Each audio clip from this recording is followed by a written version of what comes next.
नमस्कार, मैं प्रवेश गौतम। आप सबका स्वागत है छुपा खेल विद प्रवेश में। आज एक गंभीर मुद्दे पे चर्चा करूंगा। कैसे रेलवे में अधिकारियों की लापरवाही के कारण आम आदमी के पैसों का दुरुपयोग होता जा रहा है। सवाल पूछने पर भोपाल डीआरएम सौरभ बंदोपाध्याय जी के पास कोई जवाब नहीं होता और बात गोलमोल हो जाती है। गंभीर मुद्दा है आज के छुपा खेल विद प्रवेश में।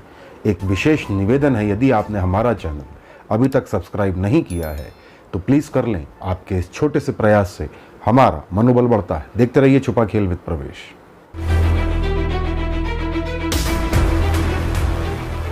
स्वागत है। रेलवे इंफ्रास्ट्रक्चर डेवलपमेंट में करोड़ों खर्च करती है, अरबों। आप जानते हैं पैसा कहाँ से आता है? आपकी और हमारी जेब से। जी हाँ, जो हम सरकार को टैक्स के रूप में देते हैं, पहला। दूसरा, जो हम अपनी यात्राओं पे रेलवे को टिकट के माध्यम से या उसके भूमि पे हो रहे व्यावसायिक गतिविधियों पे खर्च करते हैं, है आम आदमी का पैसा। रेलवे अपनी टिकट पर लिख के देती है कि आपकी टिकट पे इतने % सब्सिडी है, यानी ढिंडोरा पीटती है कि हम घाटे में चल रहे हैं। इस घाटे की क्षतिपूर्ति के लिए रेलवे के द्वारा नॉन फेयर रेवेन्यू यानी कि किराए के अतिरिक्त भी आमदनी के जरिए तलाशे जा रहे हैं, जिनमें आपने देखा होगा स्टेशन पर फूड स्टॉल या विज्ञापन या उसकी भूमि के व्यावसायिक उपयोग के लिए। ऐसे ही एक प्रयास में भोपाल रेल मंडल द्वारा कुछ वर्षों पहले तकरीबन 7 करोड़ रुपए खर्च किए गए। भोपाल रेलवे स्टेशन के 6 नंबर प्लेटफॉर्म साइड में एक नई बिल्डिंग बनाई गई और उस बिल्डिंग के बगल में ड्राइव इन का कॉन्सेप्ट दिया गया। मूल उद्देश्य था, पहला ड्राइव इन कि लोग प्लेटफॉर्म तक आएँ, ये प्लेटफॉर्म है, गाड़ी लोगों की कार वहाँ तक आ जाए, लोग उतरें और ट्रेन में बैठे और चले जाएं। दूसरा उद्देश्य था कि जो वहाँ पुरानी बिल्डिंग थी जिसमें सिर्फ टिकट काउंटर और छोटा सा वेटिंग एरिया था, इसके अलावा सुलभ कॉम्प्लेक्स, उसको तोड़ के एक नई बिल्डिंग बनाई जाए। नीचे उसी तरह व्यवस्था रहे, टिकट काउंटर, वेटिंग एरिया और सुलभ कॉम्प्लेक्स वगैरह, और ऊपर 2 मंजिले बनाए गए इस उद्देश्य के साथ कि उसका व्यावसायिक उपयोग होगा, जिससे रेलवे को आमदनी होगी और ये जो 7 करोड़ रुपए लगभग खर्च किए गए ये वापस मिलेंगे और साथ ही फायदा भी होगा।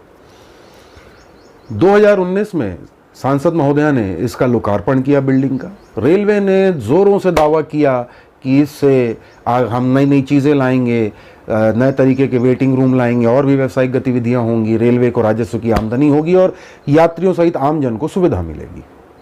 आज उस बात को लगभग 3 साल हो गए हैं। मैं 2 साल कोरोना काल के छोड़ भी दूं तो पिछले 1 साल से ज़्यादा, जी हाँ 1 साल से ज़्यादा लॉकडाउन नहीं लगा है।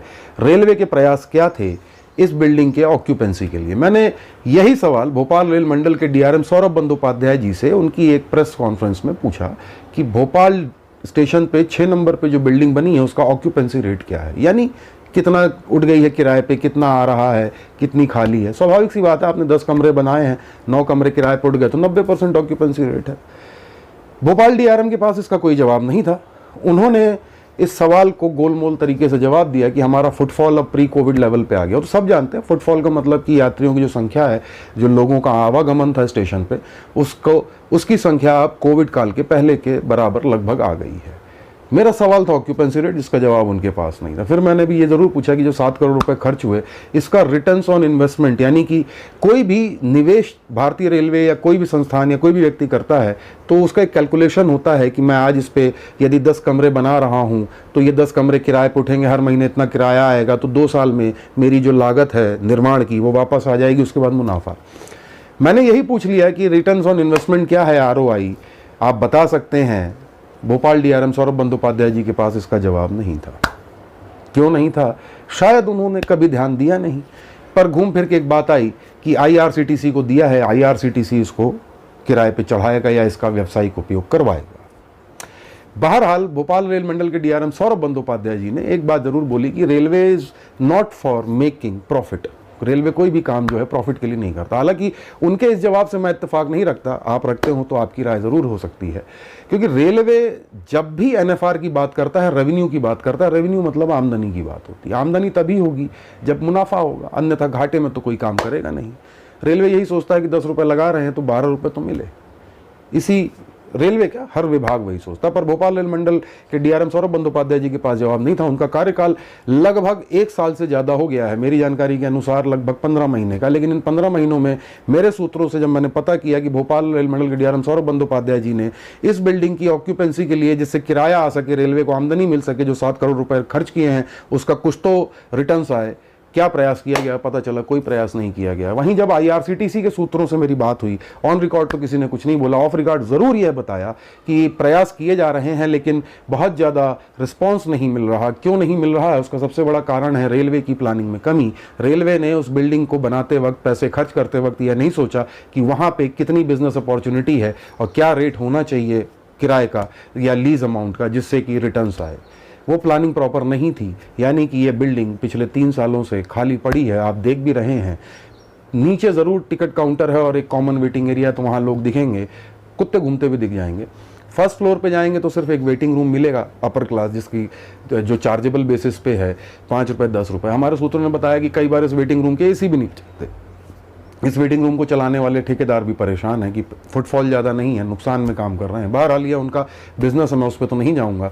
पर यह जरूर कहूँगा कि उस वेटिंग रूम के अलावा यदि उस पूरे एरिया को देखेंगे तो एक कॉमन कॉरिडोर टाइप से, हॉल टाइप से मिलेगा। उसके बगल में भी एक हॉल है, कांच लगा हुआ है, गेट बंद है, ताला बंद है। उसके बाद एक सीढ़ियाँ ऊपर जाती हैं, आप सीढ़ियों को देखेंगे तो ताला लगा है, यानी कि 2nd फ्लोर पूरी तरीके से खाली है। आमदनी की बात करूँ तो बामुश्किल 3 से 4 लाख रुपये उसको रेलवे को आमदनी हो रही होगी, जो मेरा अनुमान है हमारे सूत्रों से बात करके। मोटा मोटा पकड़ लूँ तो भी 5 लाख रुपए। सवाल ये उठता है कि जो 7 करोड़ रुपए हैं, इसका रिटर्न्स कब आएगा? आम आदमी के पैसों की इस तरह की बर्बादी इंजीनियरिंग शाखा वाले जवाब तो देंगे नहीं, क्योंकि बिजनेस लाना कमर्शियल की जिम्मेदारी होती है और कमर्शियल को इनडायरेक्टली वे में डीआरएम लीड करते हैं, क्योंकि मंडल की आमदनी के लिए वही जिम्मेदार होते हैं। पर यहाँ तो भोपाल डीआरएम साहब ऑक्यूपेंसी रेट के सवाल पर कुछ और बात करते हैं कि फुटफॉल फलाना डिकाना, आरओआई के बारे में पता नहीं है, आईआरसीटीसी पे ज़रूर बात डाल देते हैं। गंभीर मुद्दा है। आप भी अपने आसपास रेलवे के इस तरह के कामों को देखिए जिस पर रेलवे ने करोड़ों रुपए खर्च किए हैं और उससे आमदनी क्या है। सवाल ज़रूर पूछिएगा, क्योंकि ये आपका एक आम आदमी का पैसा है जो ये अधिकारी अपनी लापरवाही में या शायद अपने निज स्वार्थ के चलते वेस्ट कर रहे हैं। आप सवाल जरूर पूछिएगा, हो सके तो डीआरएम साहब को ट्वीट करिए, मैसेज करिए, व्हाट्सएप करिए कि बताएं कि 6 नंबर पे 7 करोड़ रुपए जो खर्च हुए हैं वो रिटर्न्स कब आएंगे, उससे कितनी आमदनी हो रही है, कितना फायदा हो रहा है। कुत्ते जरूर घूमते दिखेंगे। ड्राइव इन प्लेटफॉर्म जो है वह बंद क्यों है, और 1 नंबर पे जो 30-35 करोड़ रुपए खर्च किए जा रहे हैं उससे रेलवे को कितना फायदा होगा। सवाल जरूर पूछिएगा। मेरे सवालों के जवाब सीधे सीधे तो नहीं दिए। हमारा प्रयास आपको कैसा लगा ज़रूर बताइएगा। हमारे चैनल को लाइक और सब्सक्राइब करना बिल्कुल ना भूलें। एक विशेष निवेदन है, यदि आप हमारा वीडियो डाउनलोड करके अपने प्रोफाइल में, फेसबुक में या ट्विटर में चलाते हैं तो हमारे चैनल की लिंक ज़रूर उसमें डालें। छोटा सा निवेदन है। बहुत बहुत धन्यवाद।